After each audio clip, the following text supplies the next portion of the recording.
Assalamualaikum warahmatullahi wabarakatuh. Selamat siang Ibu Jatuh Yoga Prameswari dan juga teman-teman kelas Erda Pande yang kami sayangi.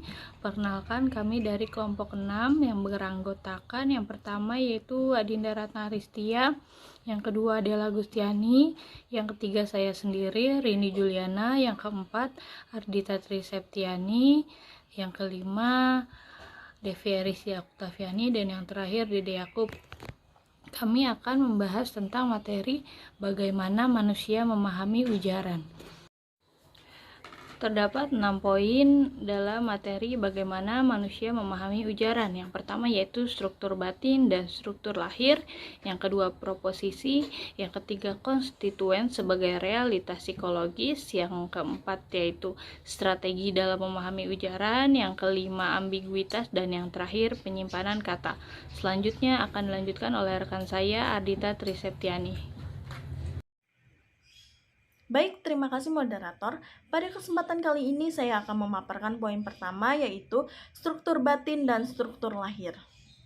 Chomsky menggunakan istilah deep struktur atau struktur batin dan surface struktur atau struktur lahir, yang identik pula dengan isi dan bentuk dalam gaya bahasa. Fowler pada tahun 1977 halaman 6. Struktur lahir adalah performansi kebahasaan dalam wujudnya yang konkret, dan itulah gaya bahasa. Adapun struktur batin merupakan gagasan yang ingin dikemukakan oleh pengarang melalui gaya bahasanya itu. Contohnya, lelaki tua itu masih dapat bermain tenis. Dapat dipahami cukup dari urutan kata-kata yang terdengar atau terlihat oleh kita. Siapapun yang mendengar kalimat ini akan memberikan interpretasi makna yang sama. Yakni adanya seorang laki-laki, lelaki itu tua, dia dari dulu sampai sekarang bermain sesuatu, dan sesuatu itu adalah tenis. Dari contoh di atas, bahwa makna suatu kalimat tidak hanya ditentukan oleh wujud permukaan yang kita dengar atau kita lihat saja, terutama oleh representasi yang mendasarnya. Dengan kata lain, suatu kalimat tidak hanya memiliki struktur lahir, tetapi juga memiliki struktur batin. Materi selanjutnya yaitu ada proposisi. Waktu kita mendengar suatu ujaran, yang kita ketahui ialah rentetan bunyi yang membentuk suku kata.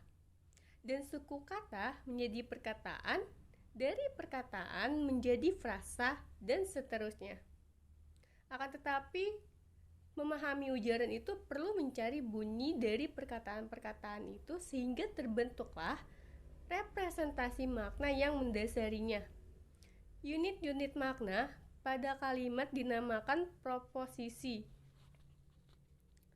Menurut Clark pada tahun 1977 halaman 11, proposisi ini menjadi dua bagian, yaitu yang pertama ada argumen atau hal-hal yang dibicarakan, dan selanjutnya yang kedua ada prediksi atau pernyataan yang dibuang mengenai argumen.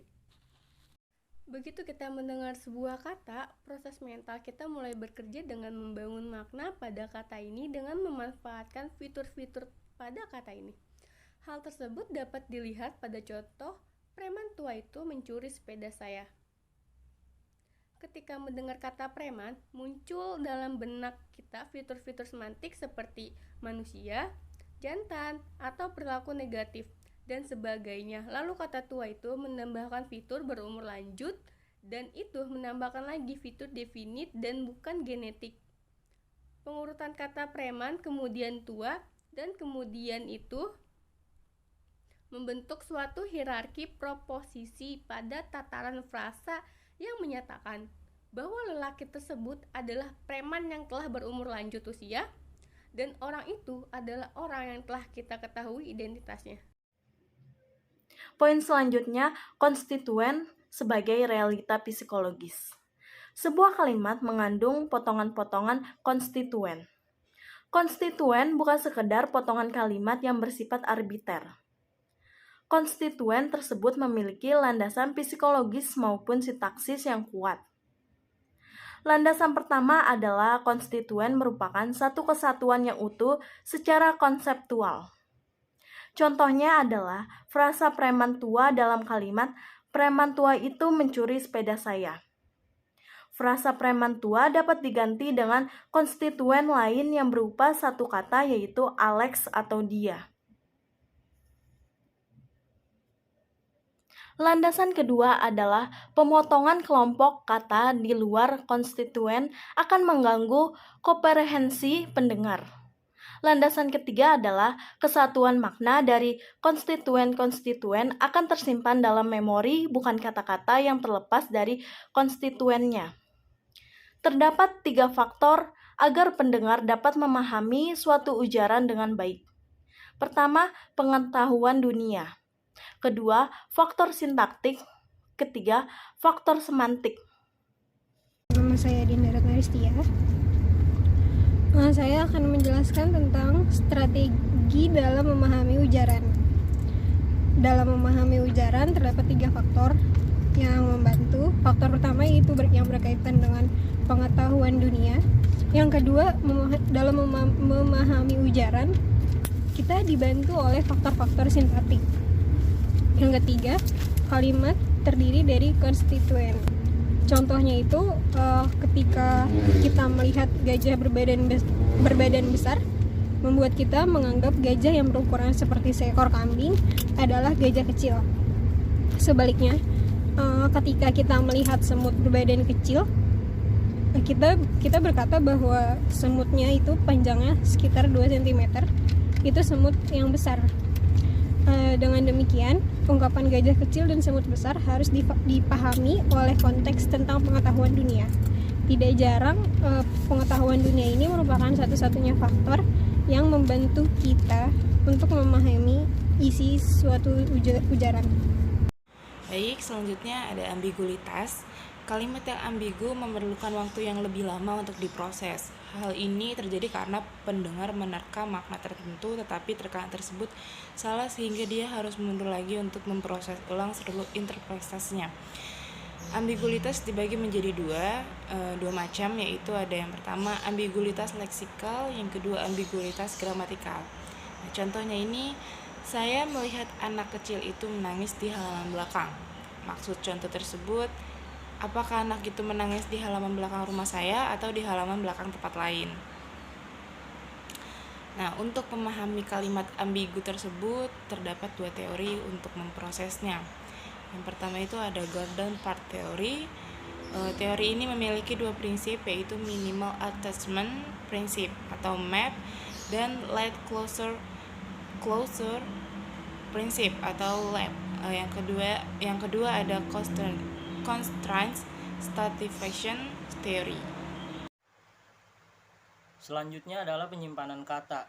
Pada dasarnya, ada 2 pandangan mengenai cara bagaimana manusia menyimpan kata-kata di dalam otaknya. Pandangan pertama adalah bahwa tiap kata disimpan sebagai kata yang terpisah. Jadi, kata-kata jatuh, terjatuh, menjatuhi, menjatuhkan, dan kejatuhan disimpan sebagai 5 kata yang terpisah-pisah. Argumentasi untuk teori ini adalah bahwa retrieval yang terdapat dengan cepat dilakukan itu karena kita hanya tinggal mencomot saja kata yang kita inginkan. Sedangkan pandangan kedua mengatakan bahwa penyimpanan didasarkan pada morfem. Sedangkan affixment ke, kan, i, an, dan lain-lain disimpan secara tersendiri. Model penyimpanan dan retrieval kata. Yang pertama, serial search model. Yang kedua, parallel access model. Ada 3 macam model yang banyak dikenal, yaitu A. Logan model, B. Consectionist model, C. Courts model. Contohnya adalah kata-kata datang, mendatang, mendatangi, mendatangkan, kedatangan, berdatangan, dan pendatang. Disimpan dalam 7 kotak yang berbeda. Selanjutnya yaitu simpulan. Simpulan dari materi ini yaitu pada dasarnya proses pemahaman ujaran adalah memahami makna yang dimulai dari suara pembicara dan kemudian diterjemahkan menjadi makna oleh si pendengar, di mana proses mental terjadi di dalam diri si pendengar ini ketika memahami ucapan yang diucapkan secara sebenarnya, dan juga pendengar tidak hanya menyerap suara yang ia dengar, tetapi ia juga secara aktif meresponnya dalam pikiran mereka atau si pendengar tersebut. Baik, sekian dari kelompok kami, kurang lebihnya mohon maaf. Wassalamualaikum warahmatullahi wabarakatuh.